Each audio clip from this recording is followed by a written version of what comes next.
Hello everyone, Vicky Fudikalbong dito. Maayong gabi sa atong tanan. Assalamualaikum. So this day, katatapos ko lang magpa-enroll for second time around sa FTRC for the preparation of March LET Board Exam 2024. And for the information of everybody, I've already done my regular review last August 20, no, hanggang mock board lang yung tinapos namin.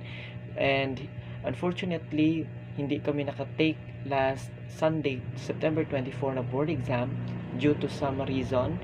Meron pa kami hinihintay na requirements from CHED and manifesting for this upcoming March, no? Sana lang talaga makatake na kami. And we will just continue to review our majorship, pre-final and final coaching this February and March. So, yun lang po. Thank you.